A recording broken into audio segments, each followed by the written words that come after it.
Poverty, a word that many of us have heard but do not fully understand.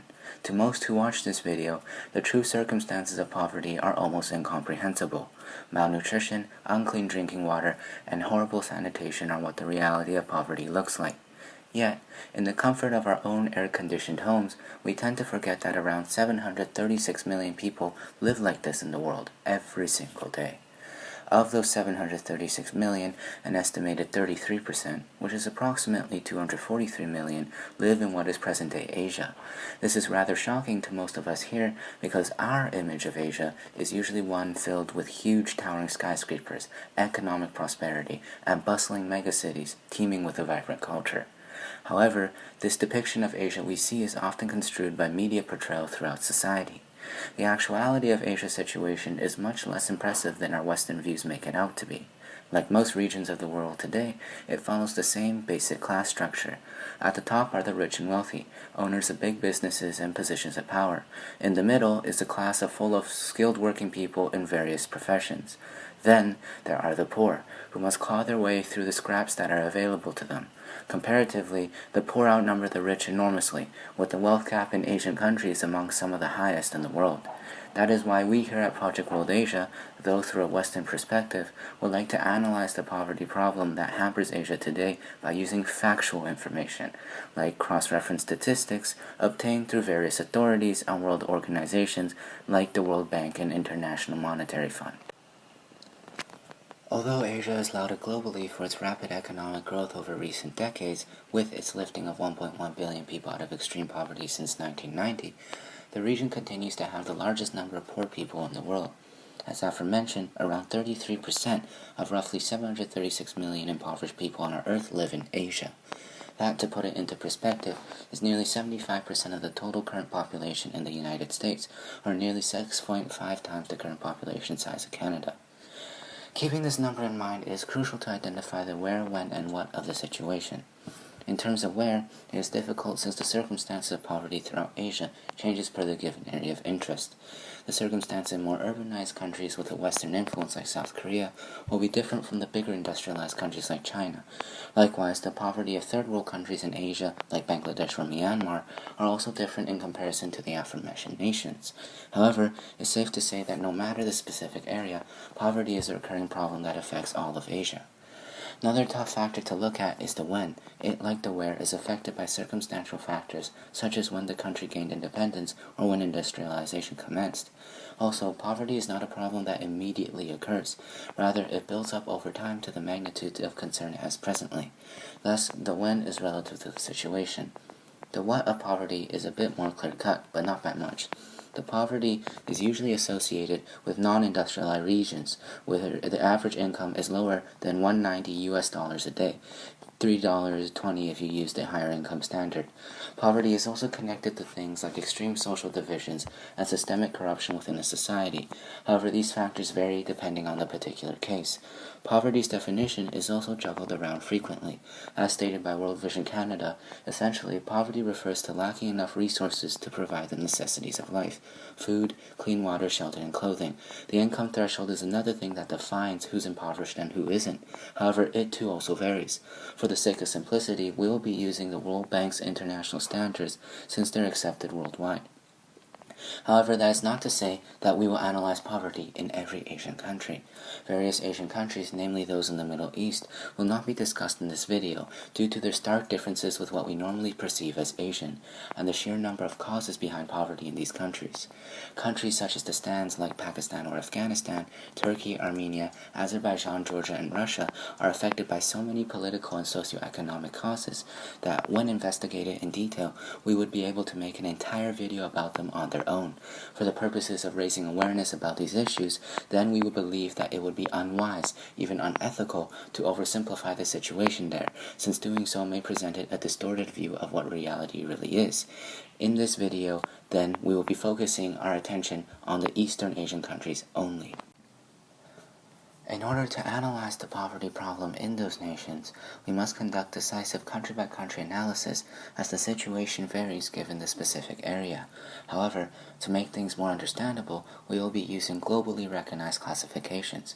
We will be subdividing all countries on our list into first, second, and third world categories. Now, we do recognize the danger of generalizing, but it's imperative that we make the analysis comprehensible for our viewers whilst also providing accurate information. These classifications allow us to do this because looking at them will help us better understand the context of the countries within them, particularly their geopolitical background. It's important to note that our definition of the term Second World uses both the initial and revised definitions.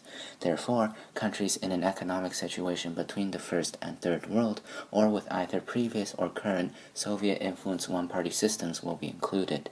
We will also be looking at countries with similar geographical and economic conditions, human development, and infrastructure. Although the first, second, and third world country classifications do cover some of this, specific things like GDP, gross domestic product, and HID, the Human Development Index, need more detailed examination. Thus, we shall begin with the first world countries. A little side note for our viewers: when we are discussing monetary figures like gross domestic product, all are under the value of current US currency. When we talk about poverty in Asia, Japan isn't a country that immediately comes to mind. The huge metropolises of their big cities, super advanced technologies like bullet trains, as well as a vibrant night culture are what outsiders usually see and experience. To add to that, the country currently has the third largest economy in the world, with a nominal GDP of $5.15 trillion. However, as is the case with all other Asian countries, regardless of their financial or political standing, poverty remains a problem yet to be solved. The Japanese government defines poverty within its own country as a state at which the income of a household is at or below half of the median household income. However, unlike many other first world countries, Japan has no definitive poverty line, which makes it difficult to assess the exact number of impoverished people. Though its mean household net income is $23,458, which is slightly higher than the U.S.'s $22,387, a 2009 report by the Ministry of Labor suggested that 1 in 6 Japanese citizens, which is around 22 million people, suffer the conditions of poverty. Over the years, the figure has changed, with a 2013 report by the government detailing figures of about 16% of the population living in poverty, their highest yet. Even in its biggest cities, poverty is prevalent. In Tokyo, the poverty line is set as half the median household income per given year, yet the relative poverty rate is still 15.6% as detailed by a 2015 report. In Nagoya, a city of 2 million people, around 378,000 live in poverty. This suggests that the recurring poverty issue, compounded with the aftermath of the 2008 financial crisis, is on the rise again.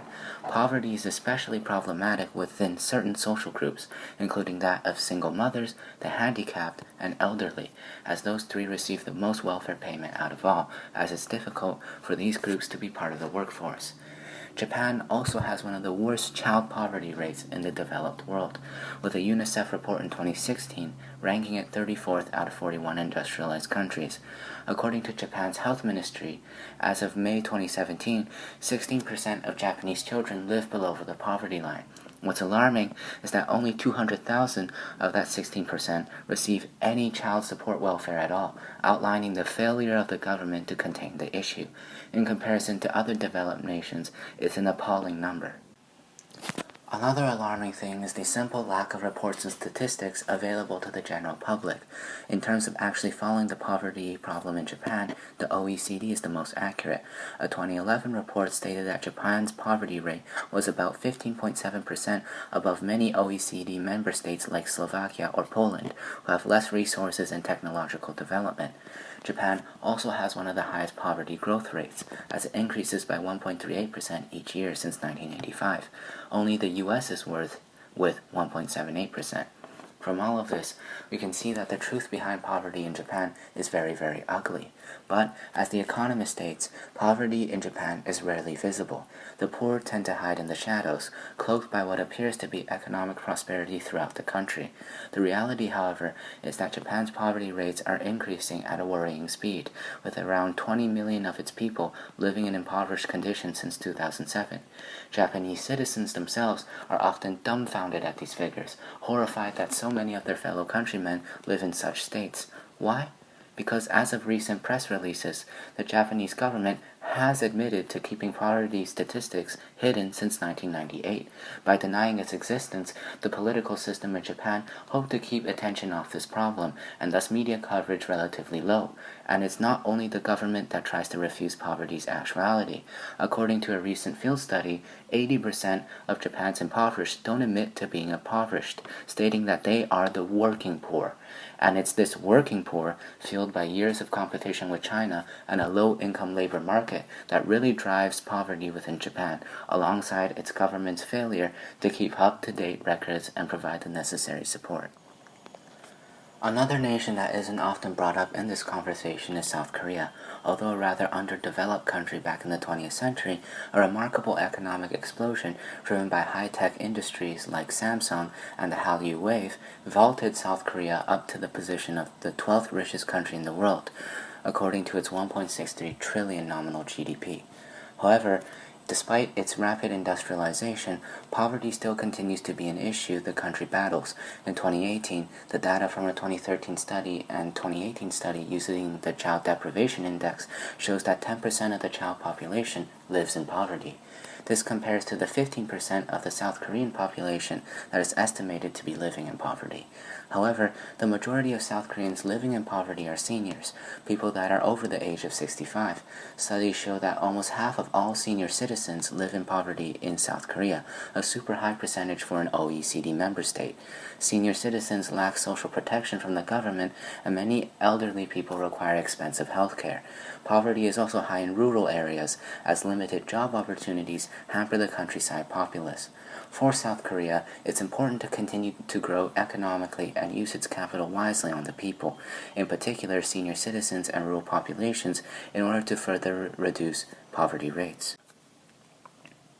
Next is Singapore and Brunei Darussalam, two of the most developed countries in Asia. Ranked 9th and 30th in the world in terms of human development, both have respectable GDPs for their tiny geographical size, $370 billion for Singapore and $13.75 billion for Brunei.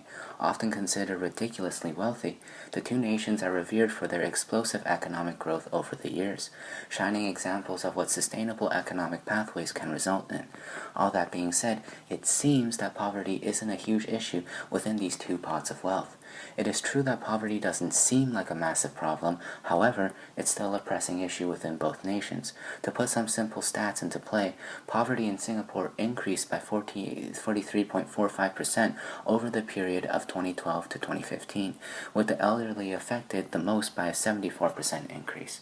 The nation was ranked 36th out of 150 by the CIA World Factbook in economic inequality, making its wealth gaps one of the largest in the world. In Brunei, one of the longest remaining countries still under a monarch, data is scarce to come by. No doubt a rich country, its poverty issue isn't as severe as others due to its high export rate and small population of just about 430,000 people. However, poverty still exists in certain areas. According to a 2012 report, around half of the populace requires welfare in order to get by, with about 46% of the population earning under $1,000 yearly. One thing that is quite obvious now is that Crazy Rich Asians isn't quite the accurate depiction of these two countries. The movie, however, was accurate about how often poverty in the two countries is overlooked, with the country's astounding wealth blinding us to the issue. With Singapore, the lack of attention on poverty can be seen through the policy making of the government. No minimum wage has ever been established, little government assistance is present, and the financial disparity between the rich and poor continues to grow worse, all whilst the ruling party increases in popularity. The situation in Brunei, however, looks more positive, as the Sultanate's Development Council and Department of Economic Planning is starting to conduct surveys and create plans to establish a poverty line and minimum wage. Moving on from the first world category now, we'll start to analyze the second world categorization, with China as the most popular example. Perhaps the most controversial country on this list, China, with the second largest economy in the world and a nominal GDP of 14.14 trillion, is thrust into the limelight very often in our Western media. It's usually all criticism on how they deal with any issue, especially anything in the humanitarian realm. However, pushing aside all these speculations and rumors, let's take a deep dive into what the actual facts are about the poverty situation within the world's most populated country.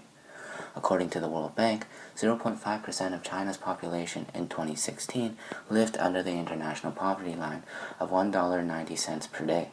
Though it may not seem like a staggering figure, a more recent number given out by the reputable Borgens Project estimates that around 16.6 million Chinese people lived under the national poverty line of roughly $336 per year as of 2018. This statistic, although relatively massive, is often overlooked by the booming economic prosperity China has become known for, demonstrated by the glistening skylines of their largest urban cities and the country's industrial reputation. This, however, does not mean that the figure of 16.6 million isn't significant, and like many other countries in today's video, China's poverty problem is complex and wide-ranged. One of the major reasons that the 16.6 million stat even exists is the forgotten rural populations. Due to a lack of opportunities and ability to live sustainably, many who originally hail from rural provinces become migrant workers in China's megacities. If we're speaking data, that's about 288 million people, over 20% of their population, and at least 7 times that of Canada's entire populace. By becoming migrant workers, many lose their governmentally provided social benefits within China's house registration system, causing huge financial strain on the coming generations with the inherited debt. Interestingly, migrant workers aren't officially registered in the public census, which means that 0.5% figure we mentioned before is severely underestimated as it excludes this enormous group of workers. Migrant children also can complicate things, as some choose to move with their parents and some don't. Now, if we do count migrant workers as part of the rural class, 99% of China's poverty then can be attributed to its rural provinces. Only 1% reside in urban areas, but the staggering number is explainable.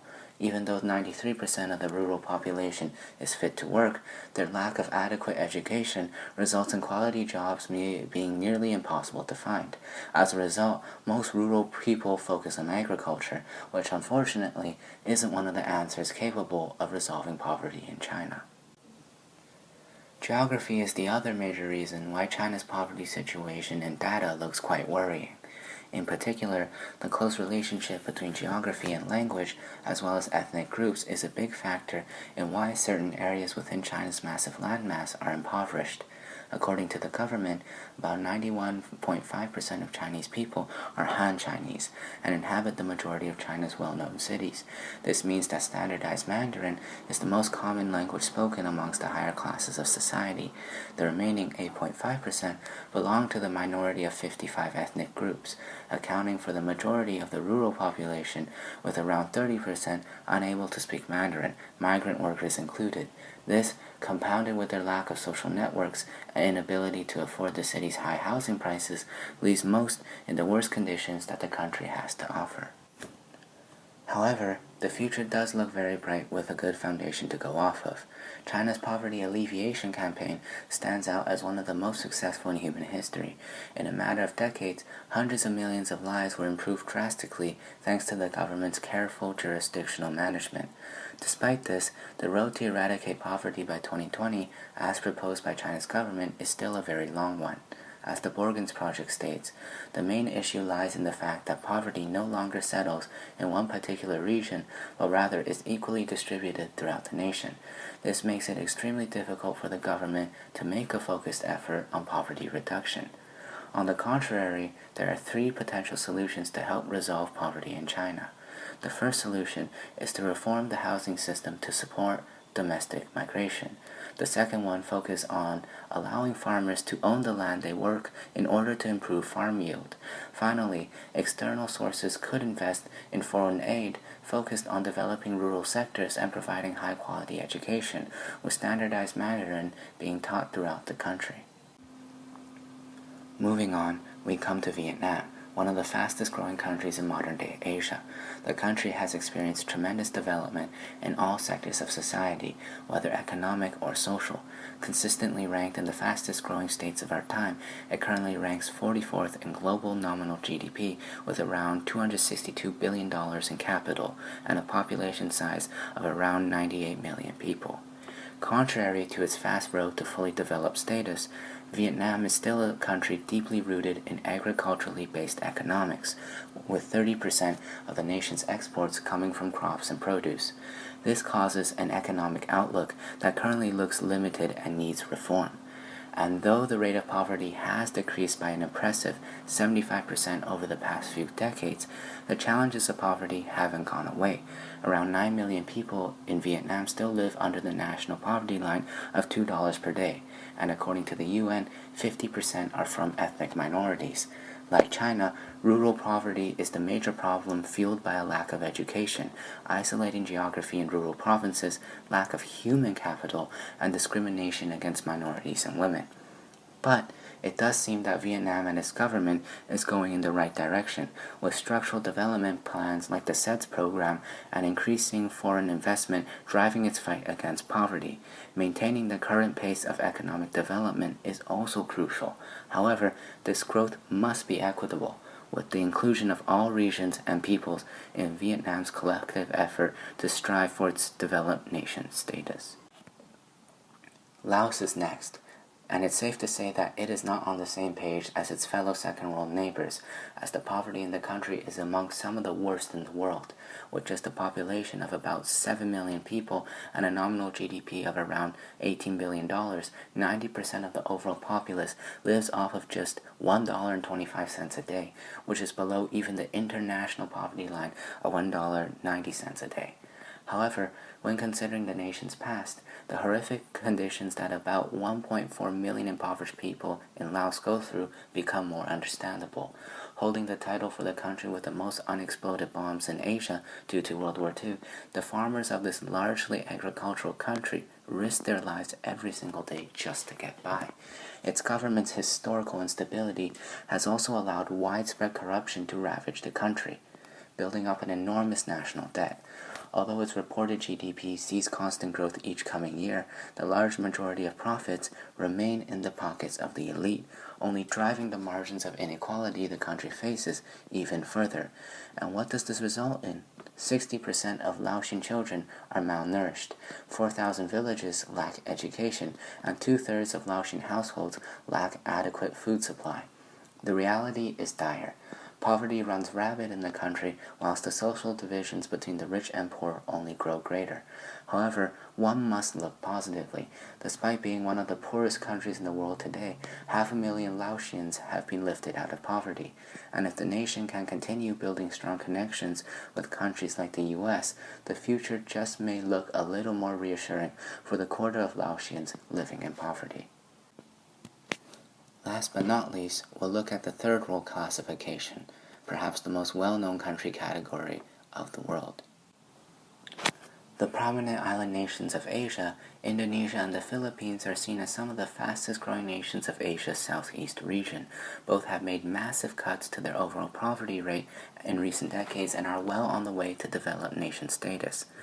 According to the World Bank, Indonesia is the world's fourth most populous nation and the world's 10th largest economy. An emerging lower middle income country, Indonesia has made enormous gains in poverty reduction, cutting the poverty rate by more than half since 1999 to 9.4% in 2019. With a respective nominal GDP of $1.04 trillion, Indonesia has no lack of capital. However, Out of a population of around 267.3 million people, about 25.1 million Indonesians still live below the poverty line of $25 monthly, based on a March 2019 data report. Approximately 20.6% of the entire population remains vulnerable of falling into poverty, as their income hovers marginally above the national poverty line. All this means that Indonesia, though growing considerably, needs to improve their social services and provide more quality education, as malnutrition and a lack of health care continues to plague the country. In the Philippines, the dangers that poverty represents are more serious. According to the Asian Development Bank, 16.6% of the population lived under the national poverty line in 2018. This is due to the country's low economic growth in recent years, weak agricultural sector, increase in population, and high volumes of inequality, which all cause effects like mass malnutrition and the inability of most Filipinos to find affordable housing. A 331 billion nominal GDP means that capital is not in short supply, but corruption in the government tends not to distribute it fairly. For the Philippines, a faster growing economy and social policy reform will do the most in terms of coming closer to the resolution of its poverty problem. One thing that we'd like to mention before moving on is that both countries are often severely misrepresented by the media. Western outlets often paint a picture of extremely poor nations filled with Islamic extremism and corruption. Whilst the conditions of the two are nowhere near perfect, the actuality of their situations is much different from what we digest from our media over here. We here at Project World Asia will continue to encourage people to do their own research, as the more you know, the better you can formulate your opinions. This may seem like a shock to some, but Malaysia and Thailand are still considered developing countries to this day. Many would argue that their nominal GDPs of $359 and $505 billion would be enough to vault them into the first world category, but both countries still are just a little bit away from that coveted status. For Malaysia, the goal seems very much in sight, with just 0.4% of Malaysians' households living under the national poverty line in 2015, 2.7% if you use the upper middle class poverty line. Poverty in Malaysia is at an all-time low. Although the inequality index has been decreasing, the still existing poverty issue in Malaysia is driven by its public enemy number one, corruption. A dysfunctional healthcare system and high living costs also contribute to the problem. Resolving those things will be very difficult, but will pave a smoother road ahead. Thailand, on the other hand, faces some much different circumstances.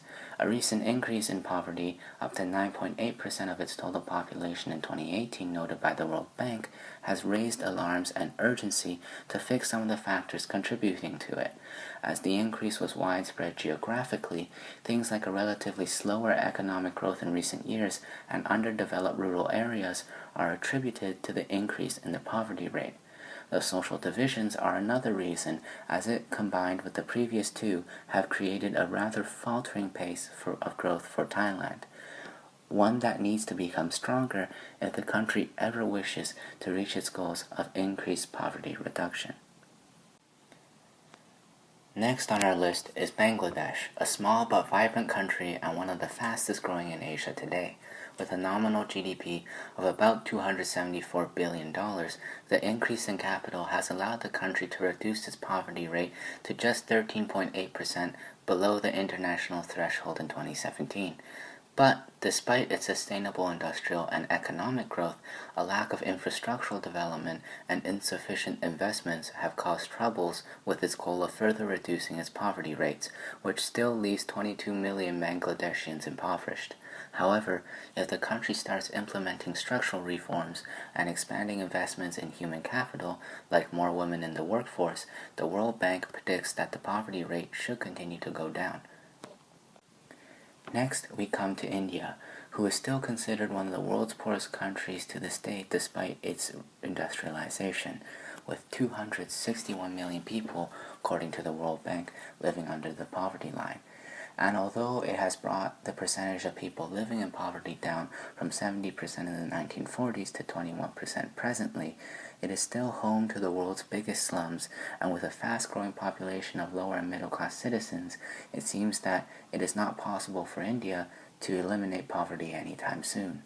Although several immediate causes, such as the lack of energy infrastructure and globally recognized industries, can be drawn towards the widespread hardships around the nation, there are still several notable underlying factors that is getting in their way to widespread development. Things like social inequality, marginalization, illiteracy, and the increasing population all contribute to the problem. Of all these aforementioned issues and more, one that is of deep concern is the economic divide within the nation, for wealth distribution in India, similar to the United States, heavily favors the rich. Studies in 2018 by Reward Work, Not Wealth show that the richest 1% of the population received 73% of the money made that year, and the poorest half only received 1%. This creates a great divide between social classes and causes the poor to stay poor. According to the World Poverty Clock, India still has 73 million people living in extreme poverty. That, roughly, is around 5.5% of the population. Even though the nation is one of the fastest under industrialization at this time, it still lacks in terms of nominal GDP growth. And although India has lifted millions out of poverty each year, more than 800 million people in India are still living in conditions that have yet to reach the level of comfort equivalent to that of middle class, with child labor a huge recurring issue in the country being a reflection of that. Various guidelines, such as fair distribution of the nation's GDP, an increase in investments in education and healthcare, and a boost in the nation's infrastructural development, have all been proposed by the World Bank, which, if followed strictly for the next few decades, would most certainly alleviate widespread poverty within the nation. As we wrap up with India, we come to three of Asia's poorest countries, Nepal, Myanmar, and Timor-Leste, which have unsurprisingly some of the highest rates of poverty in Asia. Starting with Nepal, of the people who live in the country, about 25% live under the national poverty line, surviving on a mere 50 cents a day, with rates of malnutrition and disease high. On the bright side, since the subsiding of the Civil War, Nepal has experienced slight economic growth thanks to an increase in industry and production. However, the country's relatively high poverty rate can be attributed to several factors, one of them being an extremely corrupt government ranked third most corrupt in Asia. Another important factor is its landlocked geography, which makes population counts more difficult. A lack of technological advancements in agriculture, one of the country's most important sectors, also makes lowering rates of poverty more difficult. Overall, the implementation of structural development plans is a must if Nepal is to have any chance at reducing poverty rates in the future. In Myanmar, around 24.8% of the people live in poverty, according to the 2017 MCLS survey backed by the World Bank and United Nations Development Program. With more capital than Nepal, $71 billion compared to the $29.4 billion US dollars, poverty reduction seems a bit more viable than previously in the past.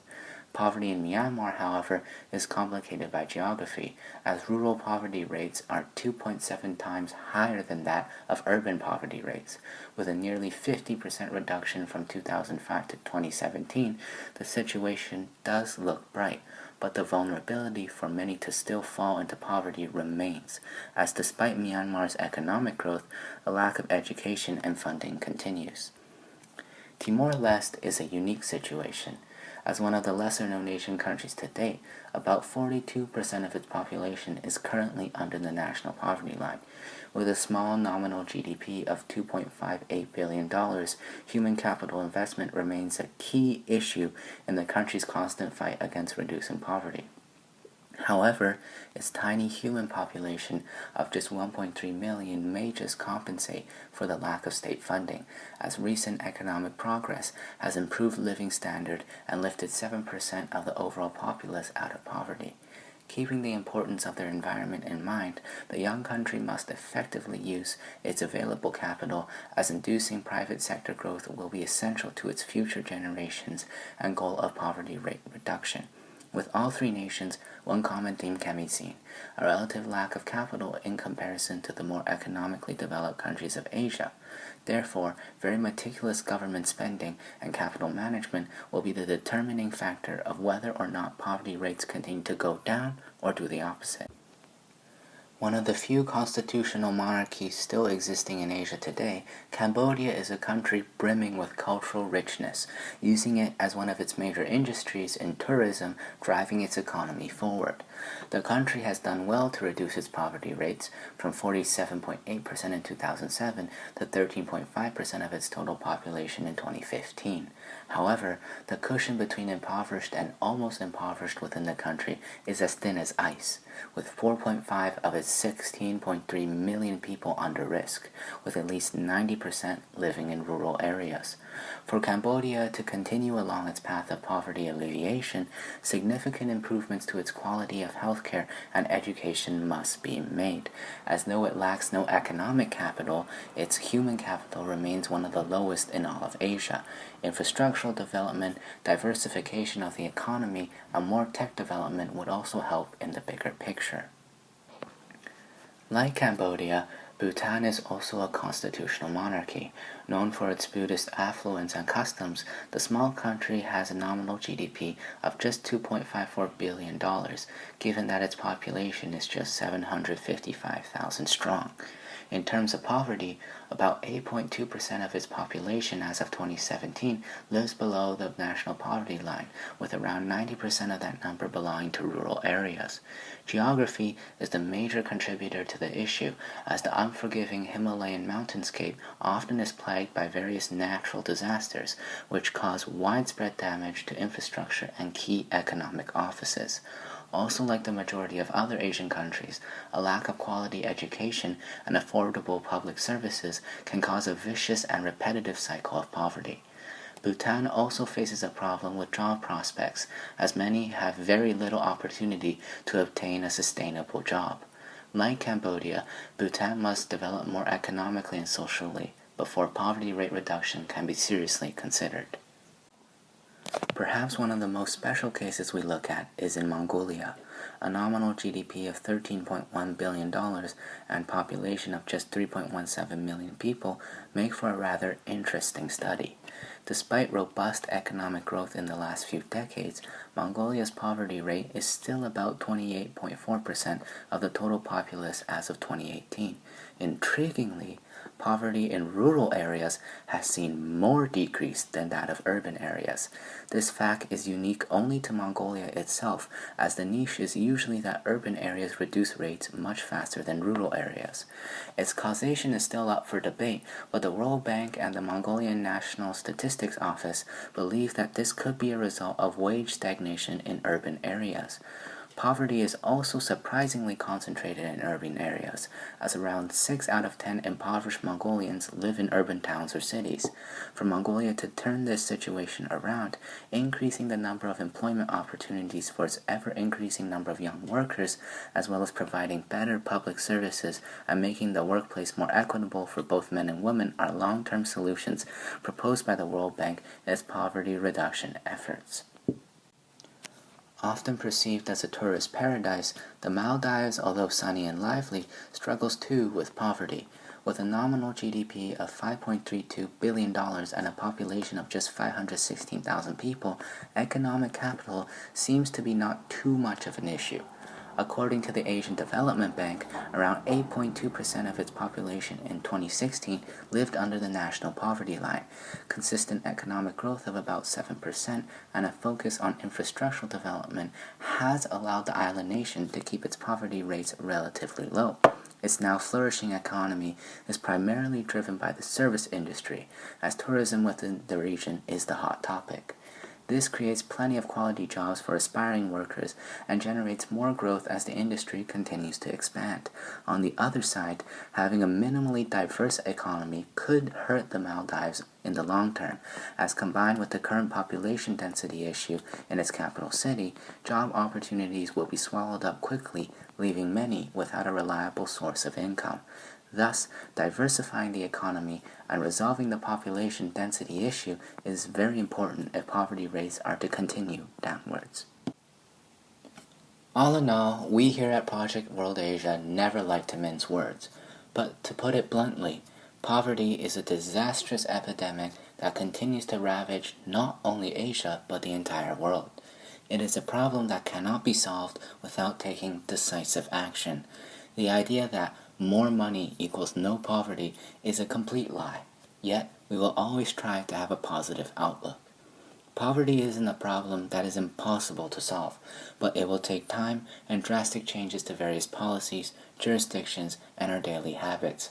However, to say that the solution will take time to bear fruit is in no way giving any one of us the excuse to not try and not do our own research in order to raise awareness. It is going to take a collective effort from everybody for us to even have the slightest chance at tackling poverty head on. Nobody wants to see others suffer from such horrid conditions. Malnourishment, lack of opportunities, lack of education, and discrimination, just to put a few out there.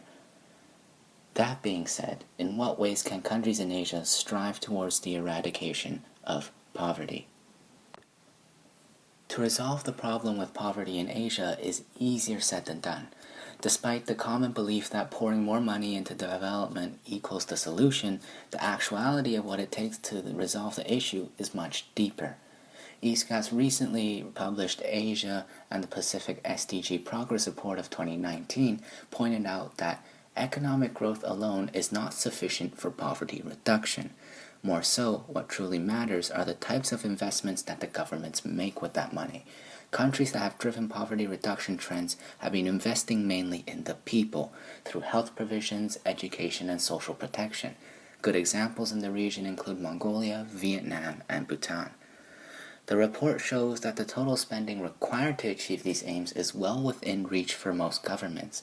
Specifically, the cost of eliminating poverty and hunger and achieving health and education for all amounts to roughly $669 billion per year on average, or less than 2% of average GDPs for most developing countries in the region between 2016 and 2030. For countries that cannot meet the costs on their own, particularly the least developed countries where the estimated costs reach 12% of the GDP between 2016 and 2030, assistance from the international community will be crucial. Such entities that can provide this include the World Bank and the International Monetary Fund. Yes, it's going to take quite a lot for Asia to alleviate its poverty problem. Each country will have to do its bit and use its capital correctly on the people whilst being more inclusive of all their ethnic groups and regions. Whatever policy reform or new jurisdiction that may be, we here at Project World Asia have faith that with doing these things, the full resolution of Asia's issue with poverty can soon be realized.